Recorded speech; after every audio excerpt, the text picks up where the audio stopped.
Hello everyone and welcome back to the channel. For those of you who are new here, my name is Jane. Welcome to your June 2025 tarot card reading. But before we get into the cards, I just wanted to make a very quick announcement letting y'all know that now that Saturn has officially moved into Aries, now he's conjunct Neptune.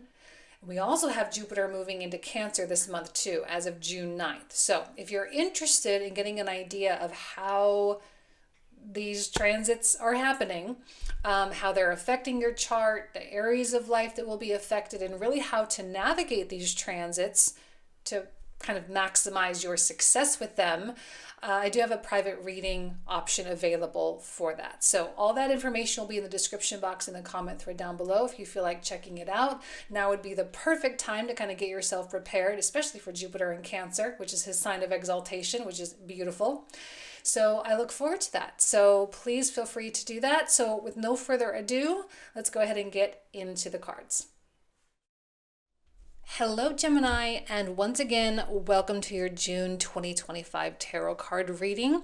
Let's go ahead and just dive right in here, starting with a couple of oracle cards for you. We're going to start with the Animal Spirit deck. So what is it that Gemini needs to know for June 2025? Start with a card, the Stag Spirit, which says take the lead, which means this is not a time to sit idly by. Okay, this is not a time to sit and wait for things to happen, wait for other people, even wait for opportunities. This is a time to kind of plow forward and really make things happen. Grab the bull by the horns kind of thing, you know, and just go for it. I think there's going to be an opportunity or many opportunities for you to take risks, for you to take leaps of faith that you weren't necessarily expecting to take, or maybe don't even necessarily feel entirely prepared to make. We want to remember that now we have Saturn in Aries. Okay, it's not in Pisces anymore. Saturn is now in Aries, and yes, it is still conjunct Neptune, but when we have Saturn in Aries, there is a significant need, and this will be the case for the next couple of years, to really hold ourselves accountable, to look inward and say, what can I do about the situation? It's about personal accountability and responsibility. And I think this is a time where Gemini has a chance to really kind of time warp, if you will, and kind of jump those timelines in a fast and an effective way. But it is going to require you to do the things, you know, and we still have that South Node in Virgo, and we're also going to have Mars coming into Virgo this month as well, not till the 17th, later in June, but still when Mars comes into Virgo, there is going to be like even more Virgo energy that says, okay, what tasks do we need to get done? What habits do we need to change? What habits are going to help me get to where I want to go? And we're going to have that organizational and preparatory mindset that's going to help propel us forward. Okay, so now we're going to take a look with this this Greek deck. Okay, so we have Iris, which says harmony, which I actually really like that for Gemini a lot because it really speaks to your own internal harmony. It speaks to your ability to be at peace with your life, to be at peace with your choices. I just don't see a lot of internal conflict. Now, we'll see what the rest of the tarot cards have to say, but generally speaking, I think this is a month where you do feel quite empowered, you feel strong, you feel sure and clear about your goals and your ambitions, and there's just not a lot of hang-ups. All right, I don't see, well, again, I'll wait till the tarot cards, but as of now, I don't see any reason why you should be hesitant or cautious. Okay, it just kind of feels like you're on the right track. You have a really good idea of what needs to be done in order to get you there, wherever there is, and all you have to do is just go for it. Okay, there's really not a lot holding you back. So let's take a look at the tarot cards for Gemini. Gemini card, Knight of Swords. Really loving that context, Eight of Wands. I think generally Gemini season is going to be a pretty fast and furious season.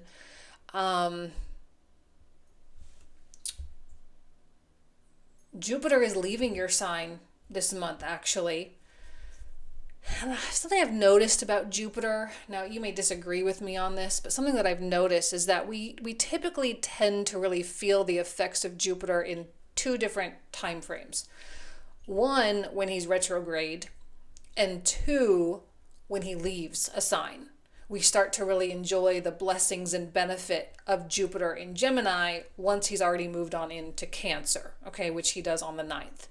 So there's kind of this like, all right, there's no, I mean, really, Knight of Swords, Eight of Wands, it does seem like full steam ahead for Gemini. Now, Eight of Swords, there are still things you don't know and things you don't know that you don't know, okay? And there are still going to be some mental roadblocks ahead. And the thing with the Eight of Swords is they're kind of like our own internal mental booby traps, right? Where we have all this progress and all this speed, and then all of a sudden it's like, oh, but what about this? And oh, what about that? And oh, this doubt, and oh, this fear, and oh, this insecurity, and oh, this money issue, and oh, this relational issue, and oh, this, and oh, that. And we use those things often as excuses or reasons not to do things. But we have to be aware of this because this is not necessarily real. I mean, I think we perceive it to be real. We have feelings about it. We certainly have a lot of thoughts about it, but they're not actual roadblocks. They're not actual hindrances for us, okay? And so I think we have to be really honest with ourselves about what it is that's genuinely stopping us versus what it is that we are allowing to stop us. All right, because I think maybe with that Eight of Swords, there are things that we are allowing to stop us, but they don't really have that power. They only have power because we give them power. Okay, so I think this is a month where you're going to have to be courageous with that Knight of Swords. You're going to have to put on that suit of armor and you're going to have to go for it, and you're going to have to put yourself in places that you've never been before and doing things you've never done before, having conversations you never had before. It feels like an entirely new terrain for Gemini. Now, keep in mind that in July, early July, on the 7th, now I know this is the June reading, so I'm not trying to get too ahead of ourselves, but we need to understand that Uranus is coming into your sign. So you just had Jupiter, now you are accepting Uranus and you're preparing for this acceptance throughout the whole of June. Which means that we're kind of starting to feel not only Saturn now moving out of water and into fire, which is a totally different element, right? But now Uranus is moving out of earth and into air. So we have more fire and air as opposed to water and earth. So the whole density of everything is shifting between June and July. And I think Gemini, you can feel that because Saturn in Aries is going to have a certain degree of speed to it, but Uranus in Gemini will absolutely have a certain speed to things as well. And I feel like as we move into June, especially that first week, it's like full on go time. And there's really no obstacles except the obstacles that you concoct. Okay, the obstacles that you make up or assign power to. So you have to be really careful about the things that you're assigning power to, handing yourself over to, that are going to stop you from doing things. Okay. Now we have the Devil card, we have the Seven of Cups, and we have the Chariot. Okay, the Chariot and the Devil almost feels like the devil and the angel on your shoulder. Okay, there's two little voices. The Devil speaks to safety and security and kind of wants you to stay in place. There's an element of pride sometimes that comes through.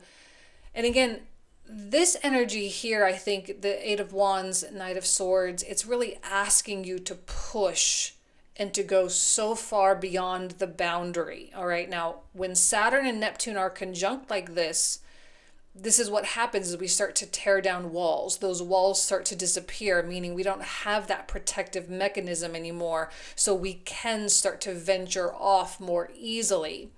But there is still going to be that part of us that says, no, I'm going to do it the way I've always done before. I'm going to do it the way I know how.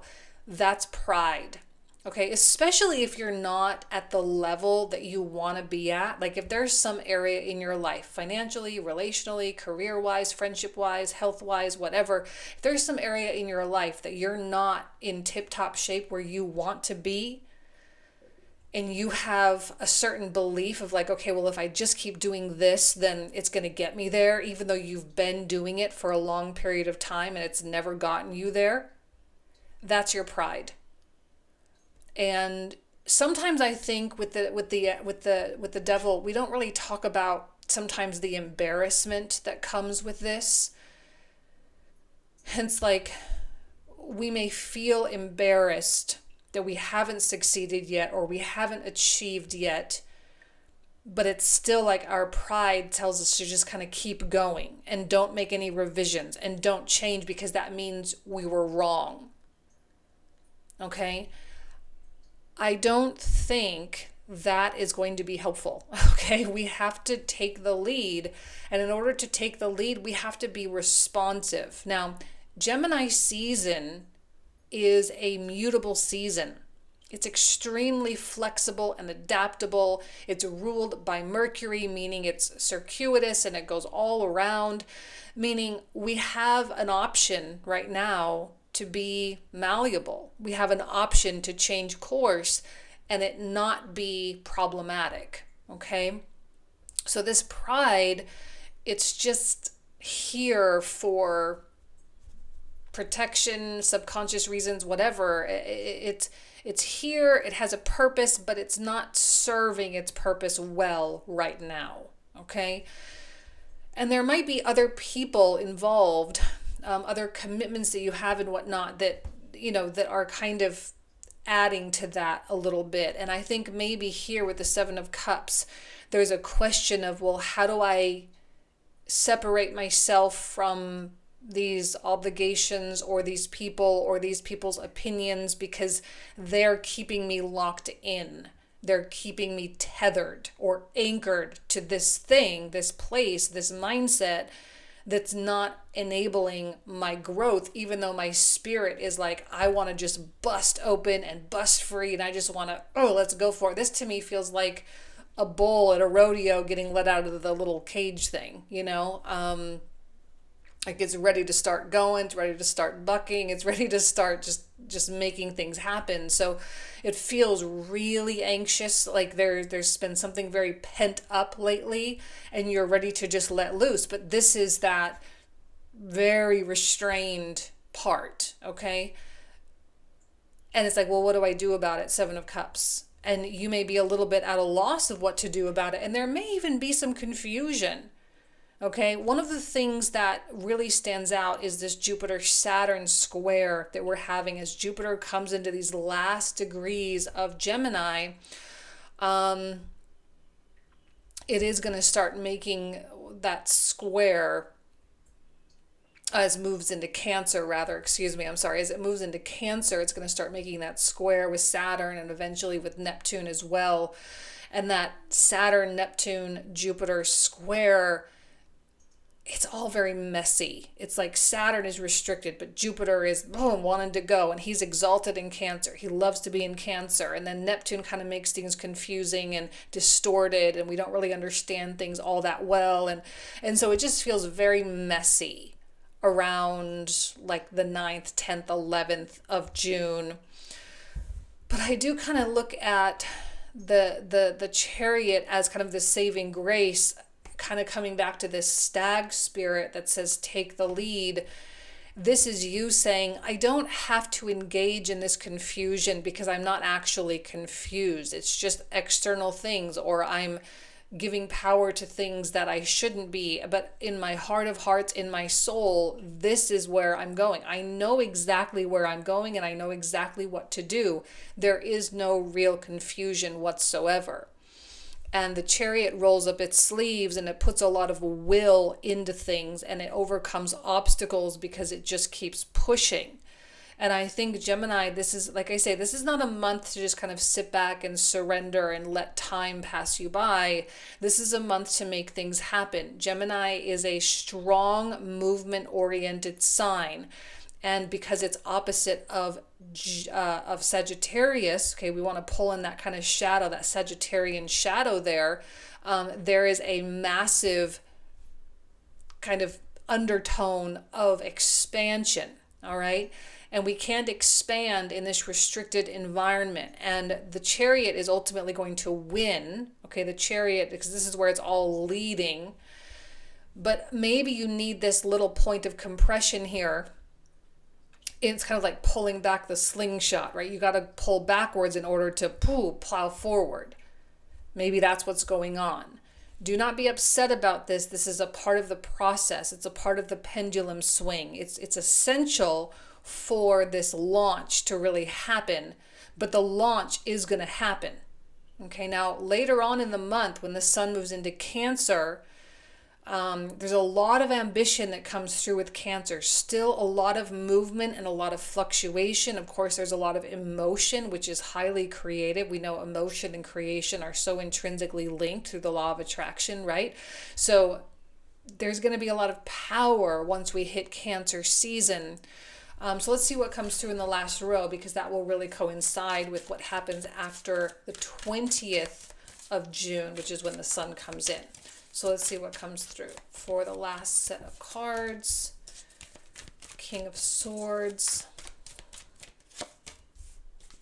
Nine of Coins, and the Seven of Wands. Okay, I think this King of Swords is kind of like a graduated version of the Knight of Swords, which comes up here. So throughout the course of June, as we transition from Gemini into Cancer, there's kind of a maturing that is happening, all right? And this whole like Eight of Swords, Devil, Seven of Cups, little compressed period of time is, I think, where you grow up a little bit. Now, when I say grow up, I don't mean that condescendingly. I just mean that, you know, we have an awakening. We realize something. We come into higher knowledge of something that's useful and helpful and something that's going to help us to thrive. And at the King of Swords, there's not as, I mean, we're in Cancer season, so yes, there's emotion, but I think what I like about the King of Swords is that he can feel emotion, but he does not let the emotion control him. And I like that with the Harmony card here, because oftentimes our emotion kind of disharmonizes us. It kind of puts us like, oh my gosh, I'm feeling bad, or I'm feeling sad, or I'm feeling afraid, or whatever. And it kind of throws things out of whack. So the thing he does is he says, well, I'm feeling a specific emotion, fear. Okay, let's say I'm feeling this emotion. How do I leverage it? You know, he's always thinking strategically. He's always thinking responsively. He's saying, well, here's a cause. What do I want the effect to be? Right? So he's in control, he's in command. So no matter what the emotion is, he will transmute it and alchemize it into something lucrative, as we see with the Nine of Coins, where the Nine of Coins exudes self-respect and dignity, and it exudes success and financial well-being and just general abundance and things like that. The whole point of this is to get you to a higher plane or a higher level. Right? The whole point is to bring in whatever, bring in money, bring in clients, bring in a lover, bring in a new career option, bring in a new living environment, whatever. And so we do want to have that control. We do want to be in that seat of power. And I see that you do it well. I see you being level-headed. I see you being controlled. I see you being logical and practical in a time when I think Jupiter in Cancer, it's going to stir up a lot. Cancer is so deep. Cancer is so potent. It is so powerful. It is so emotional and so deeply rooted with our subconscious and our intuition and all this stuff. And it's very disruptive. Okay, Cancer is like a tidal wave. It's deep, and it's well, and I'm just repeating all my words again. It's powerful, potent, all that thing. And Jupiter comes in and expands and magnifies all of it. Okay, so to be in this command position puts you at an advantage. It puts you in an advantage because you can say, I will use the excessive emotional powerful force of Jupiter in Cancer and the Sun in Cancer at this point as well, with the Sun-Jupiter conjunction, even stronger. And I will feel what I feel, and I will channel it into something, and I will fight for what I want. I see you fighting. There's a lot of fight in you right now, Gemini. I just don't see that you are settled. Like you're not just in a state of like, okay, I'm just going to accept it. I'm just going to take it. I'm just going to settle. I'm just going to be okay with what is, and I'm going to be complacent. I just don't see that. I see the opposite of that, actually. And I think it's not even that you're necessarily driven by dissatisfaction in your life. It's just that, okay, Jupiter is leaving. And like I say, we tend to see the real effects of Jupiter once he's gone. That's something that I've just observed over the years. And so now this is going to be a period of massive expansion for Gemini.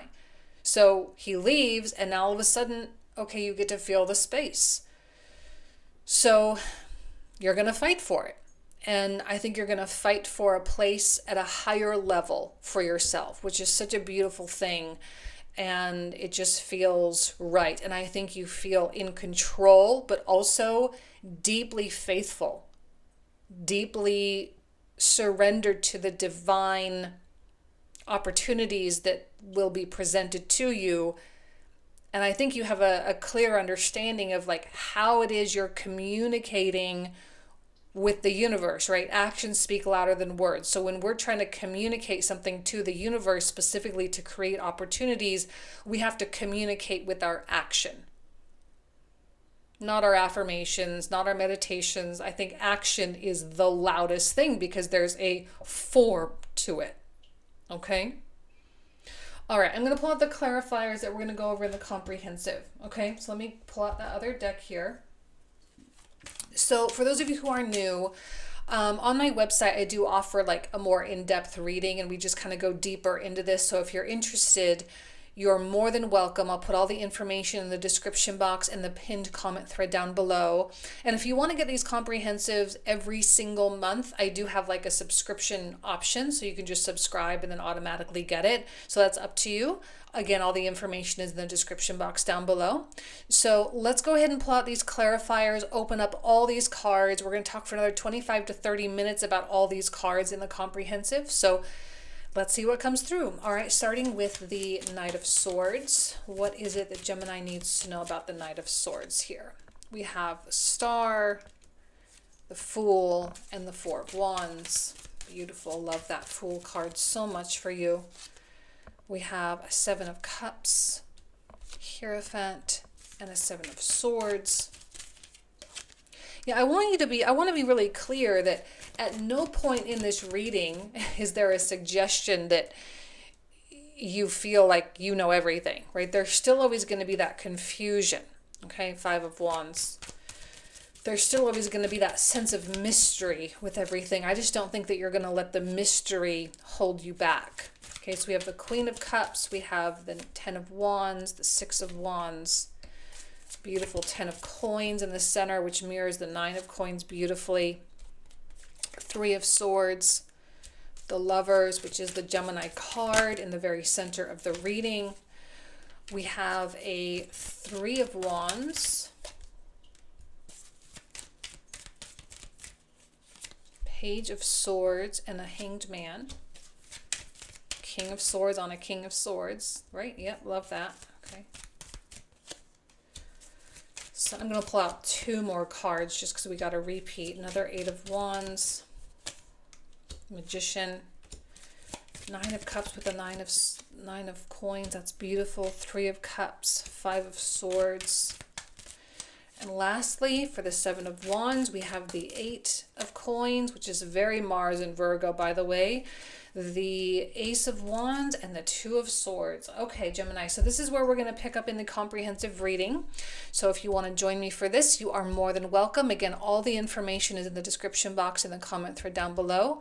Thank you all so much. You guys know I love and adore you, and I hope you have an amazing June, and I'll talk to you soon. Take care.